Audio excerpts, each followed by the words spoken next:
Louvado seja nosso Senhor Jesus Cristo. Nós vamos fazer o nosso comentário, a segunda carta de São Paulo aos Coríntios, nosso 23º encontro. Vamos trabalhar a segunda carta aos Coríntios, capítulo 12, do versículo 11 a 18. Os sinais do apóstolo.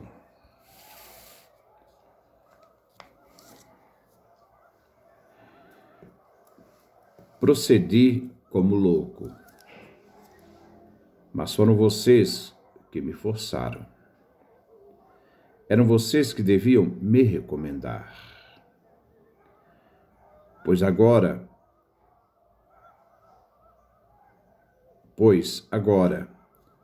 eu não seja coisa alguma, em nada esses superiores apóstolos ganham de mim. De fato, no meio de vocês se realizaram sinais do verdadeiro apóstolo. Paciência a toda prova. Sinais, milagres e prodígios. O que é que vocês tiveram menos do que as outras igrejas? Senão o fato de que eu não fui pesado a vocês? Perdoe-me essa injustiça. Estou pronto para ir ao encontro de vocês pela terceira vez. E não lhes serei pesado, pois o que procuro não são os bens que vocês possuem, mas vocês mesmos.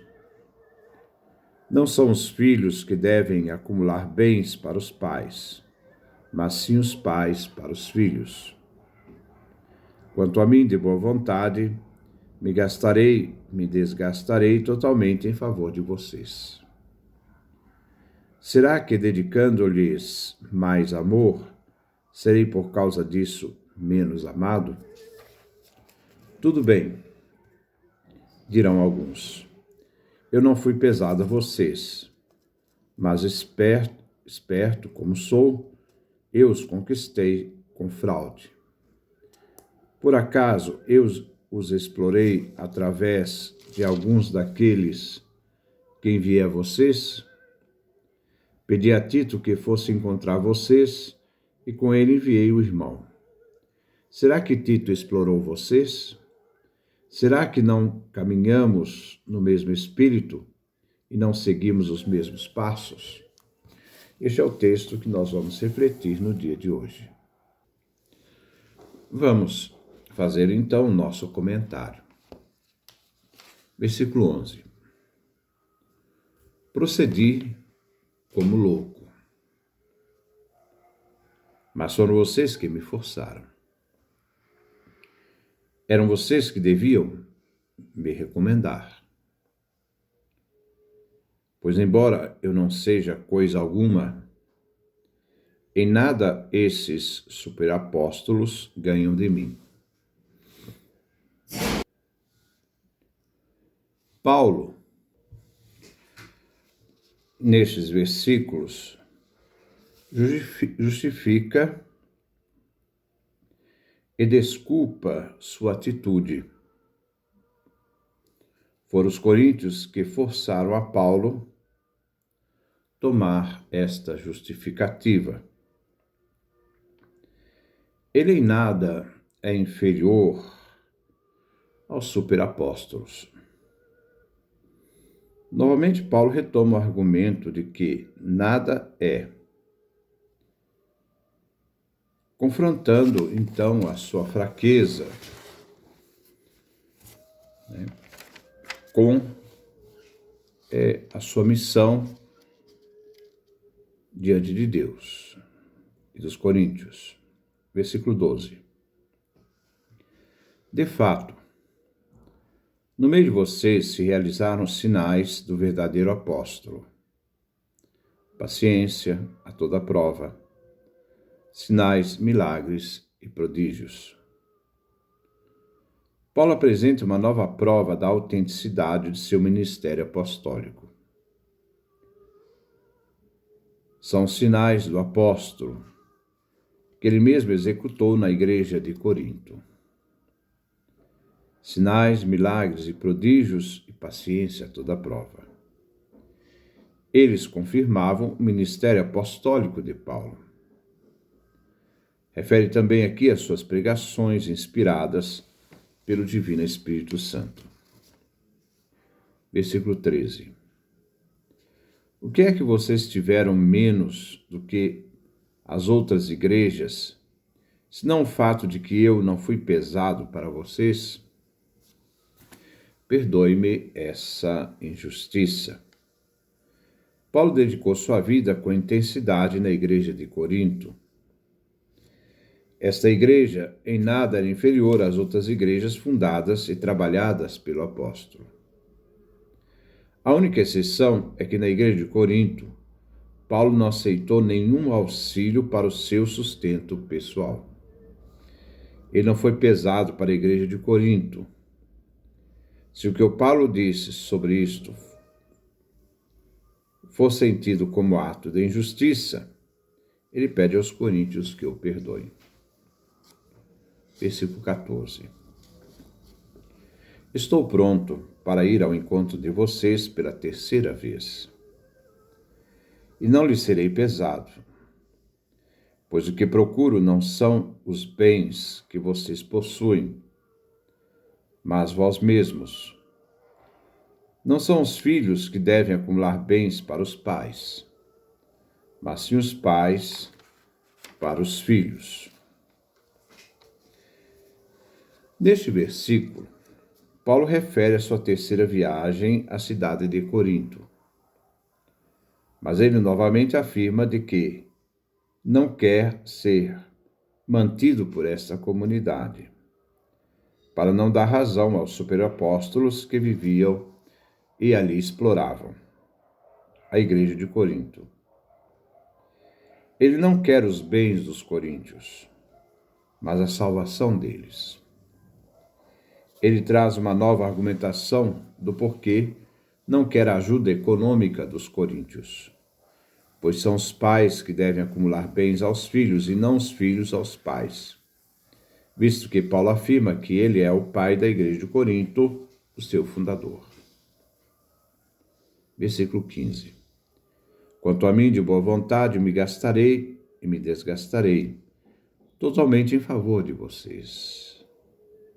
Será que, dedicando-lhes mais amor, serei por causa disso menos amado? Nesses versículos, Paulo quer ir mais além. De não só cuidar da igreja de Corinto, como um pai cuida de um filho, mas ele mesmo sacrifica-se a si mesmo, sacrifica tudo e quer ser imolado pela igreja, como uma oferta agradável. Aqui ele usa conceitos do culto.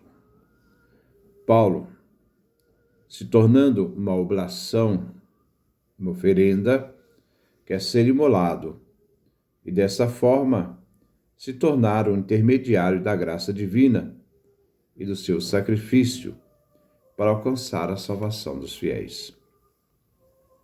O apóstolo não é só mestre, ele é o intermediador sacerdotal entre Deus e a igreja.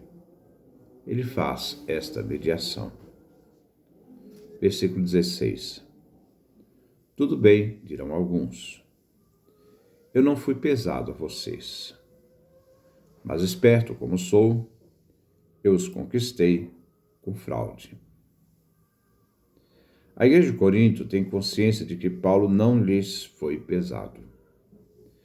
Alguns opositores do apóstolo afirmavam que ele agiu com astúcia, não sendo sustentado pela igreja de Corinto, mas no fundo ele teve um plano por ser alguém esperto e usa intermediários para pedir ajuda, dinheiros à comunidade de Jerusalém. Paulo tinha proposto fazer esta coleta para ajudar os cristãos de Jerusalém. Ele enviou emissários para realizar tal coleta. Havia a possibilidade de que a coleta fosse um artifício de Paulo para ganhar algum dinheiro. O objetivo dos adversários era minar a integridade do apóstolo Paulo, lançando suspeitas sobre suas atividades. O apóstolo fica amargurado diante disto. Para ele, é injusta e absurda essas afirmações. A comunidade de Corinto deve ter consciência de que Paulo não tem interesse de se beneficiar com a coleta. Versículo 17. Por acaso eu os explorei através de algum daqueles que enviei a vocês? Paulo não faz uso da coleta feita para os irmãos de Jerusalém. Paulo não explorou os coríntios, nem mesmo fazendo uso do que seus enviados conseguiram na coleta. A acusação é dura e falsa. Versículo 18. Pedi a Tito que fosse encontrar vocês e com ele enviei o irmão. Será que Tito explorou vocês? Será que não caminhamos no mesmo espírito e não seguimos os mesmos passos? Tito havia ido a Corinto uma primeira vez, capítulo 8, versículo 6. Agora vai novamente acompanhado com o irmão, outro cristão, a fim de efetuar a coleta a pedido de Paulo. Nós vimos aí no capítulo 8, versículo 16 a 18. Naquela primeira ida de Tito, ele não enriqueceu nem aproveitou da comunidade. Paulo aqui se equipara a Tito, pois eles participam do mesmo caminho de idoneidade moral e desprendimento. Os coríntios devem confiar naqueles que Paulo envia como responsáveis da coleta para Jerusalém, bem como de Paulo, de seu caráter íntegro. Então, Paulo aqui está se defendendo de acusações que atacam a sua idoneidade, a sua moral, a sua honestidade. Isso ainda acontece muito hoje. Mas nem o apóstolo escapou dessas críticas de pessoas que queriam aproveitar da comunidade e precisavam desmoralizar Paulo para poder, então, ter o caminho aberto para realizar seus empreitas, seus planos. Que Deus nos dê a sua graça, a sua bênção, sua face resplandeça sobre nós.